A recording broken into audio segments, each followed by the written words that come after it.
Gómez de la Torre. Él es empresario, expresidente de la Cámara de Agricultura de la Primera Zona, además vinculado al sector ganadero. Rodrigo, ¿cómo le va? Bienvenido, buen día. Mi estimado Fabricio, qué gusto saludarte, gusto saludar a todos los radioescuchas e internautas. Correcto, Rodrigo, gracias. 12 días de paralización. ¿Cómo lo evalúa usted, Rodrigo? A ver, la única forma de evaluar una paralización es con un calificativo, es nefasto. El Ecuador venía ya atravesando momentos complicados para tratar de reactivarse luego de la pandemia. Esta paralización lo que hace es destruir el aparato productivo. Ha generado concesiones importantísimas desde el gobierno hacia los pedidos representados por la CONAIE, pero más parecen los pedidos del señor Issa, en donde en octubre del año pasado se concedieron el congelamiento de precios de combustibles. Esto le representará al país más o menos unos 3.000 millones de dólares. El decreto 457 de la semana pasada le representará al país más o menos unos 500 millones de dólares adicionales. Y las pérdidas que estamos cuantificando dentro de la parte formal de la economía hasta el momento bordean otros 400 millones de dólares más.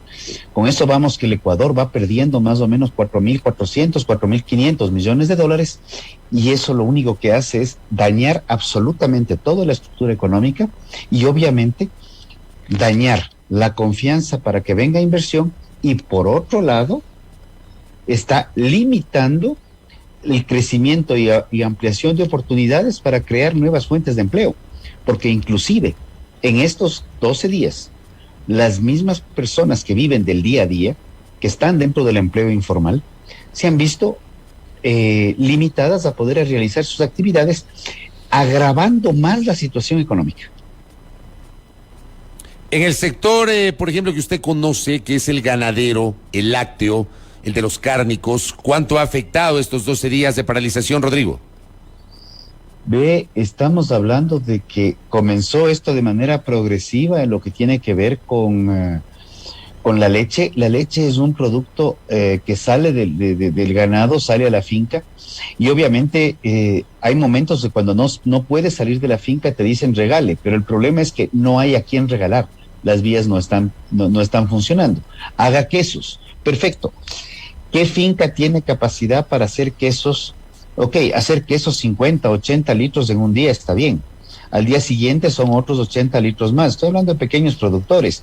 Luego son 80 más. Ya estamos en 240 litros y no ha podido sacar los quesos.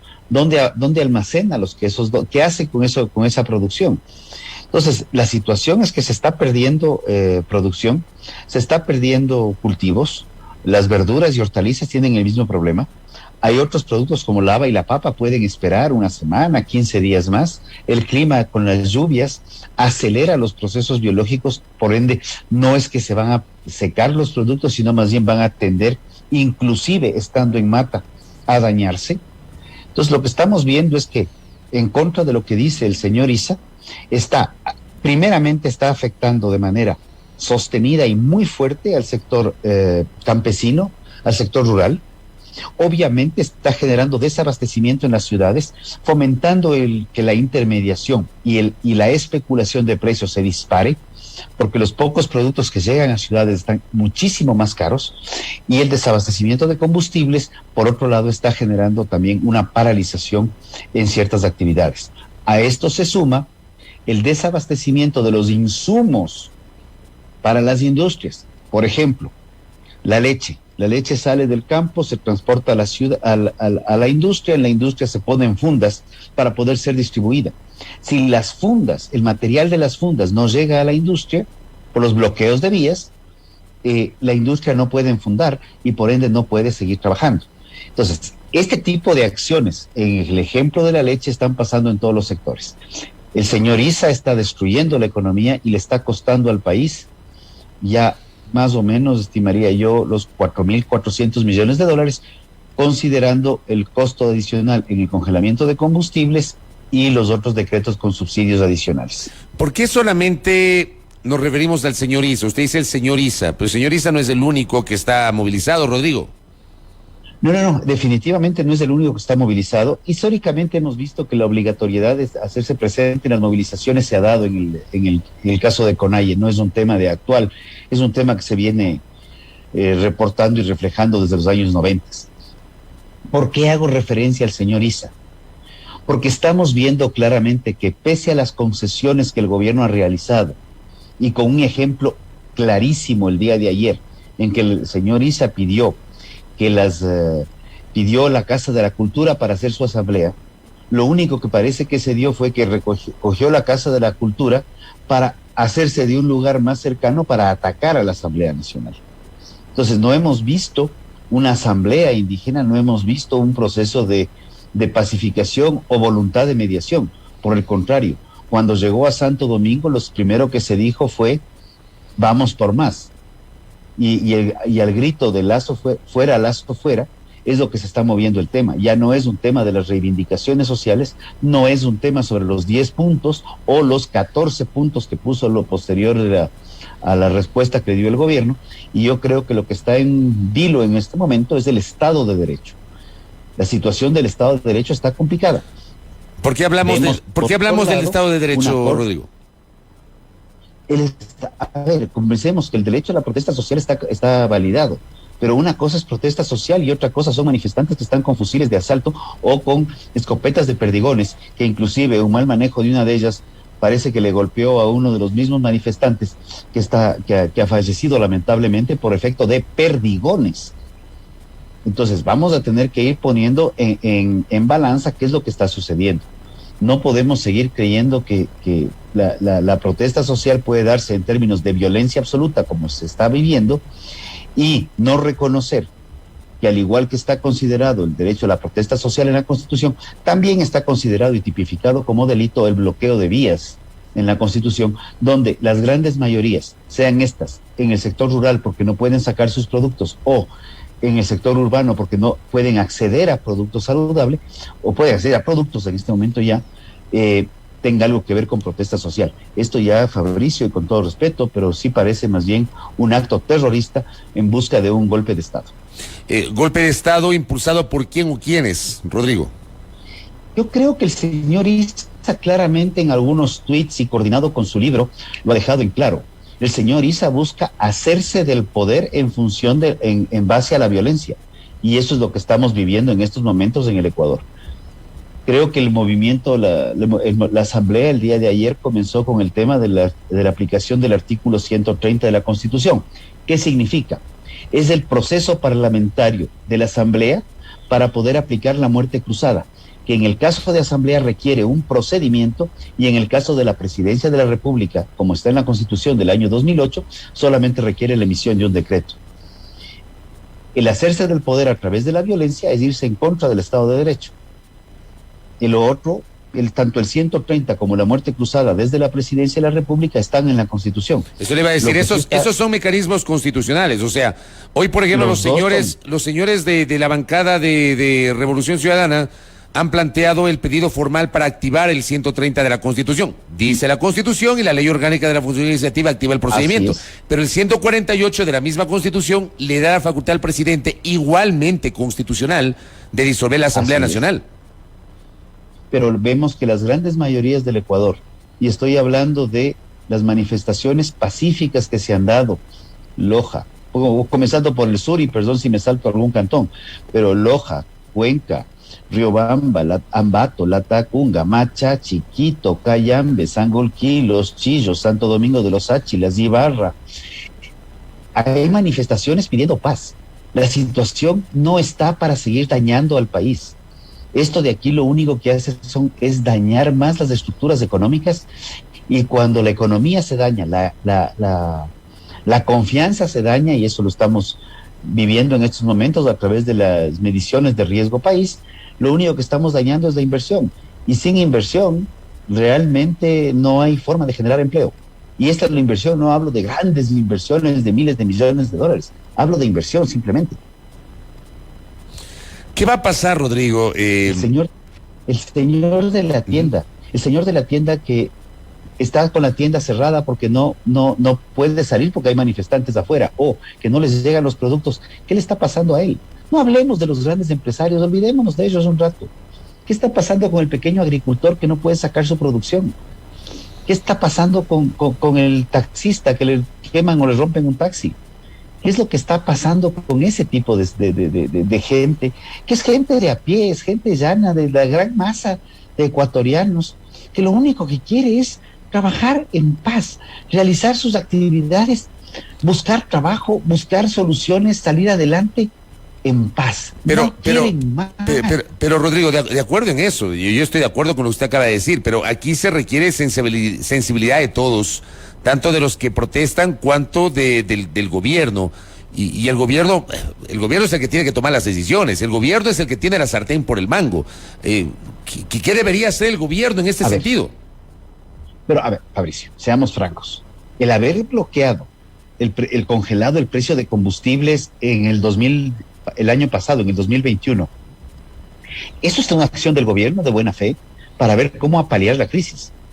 El haber planteado los subsidios es una acción del gobierno.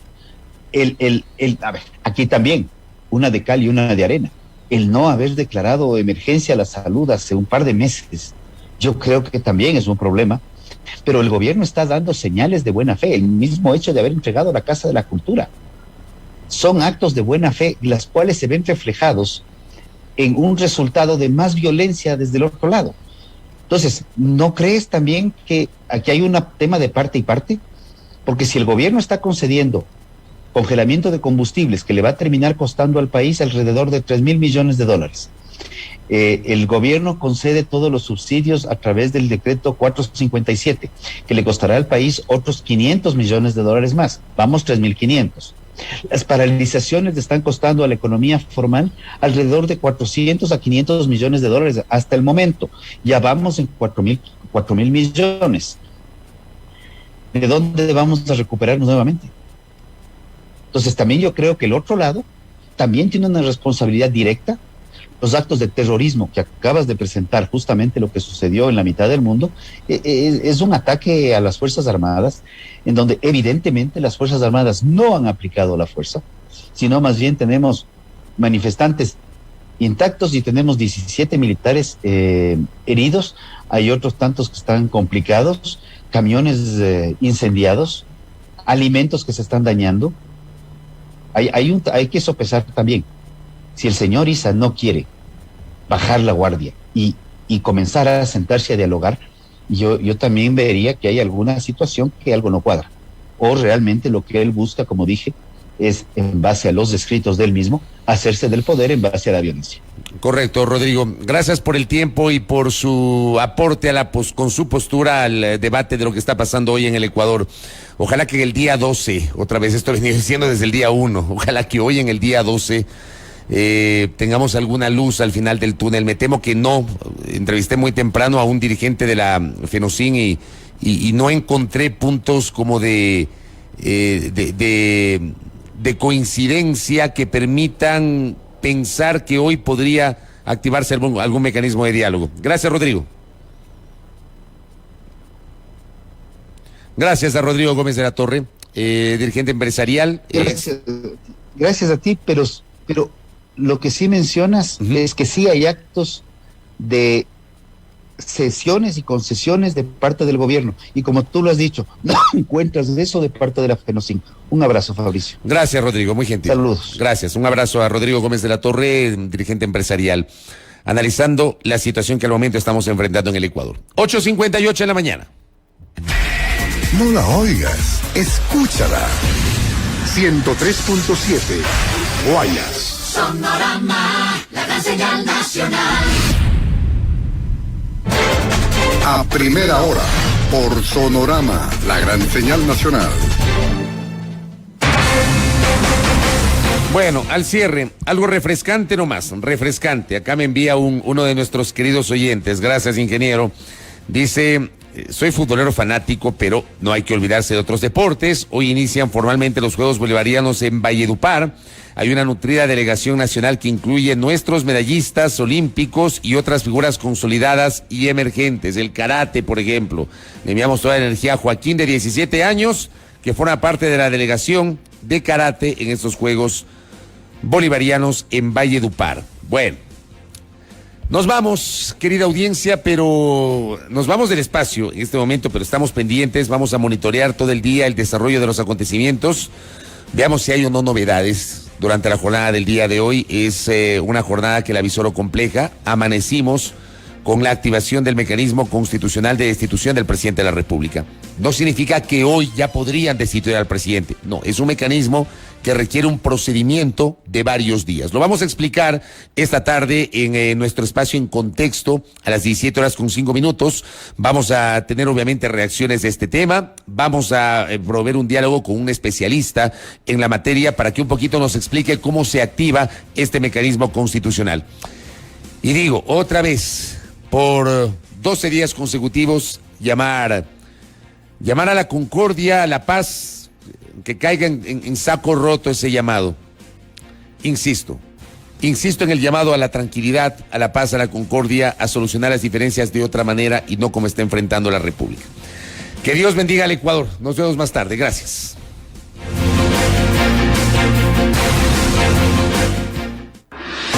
Este programa fue presentado gracias a la Fundación Vista para Todos, liderada por Diego Benítez. Pacificar de Banco Pacífico. The Hills, proyecto inmobiliario de Uribe Schwarzkopf. Camioneta Don Fenrich TX. Con el respaldo de Corporación Maresa. Banco Pichincha. En confianza. Sonorama, la gran señal nacional, presentó A Primera Hora. Las noticias, entrevistas y opinión. Bajo la conducción de Fabricio Vela, Belkis Sánchez. Hasta pronto. Las opiniones vertidas en este programa fueron de exclusiva responsabilidad del conductor y sus invitados. Sonorama, la gran señal nacional, no se responsabiliza de las versiones vertidas en el mismo.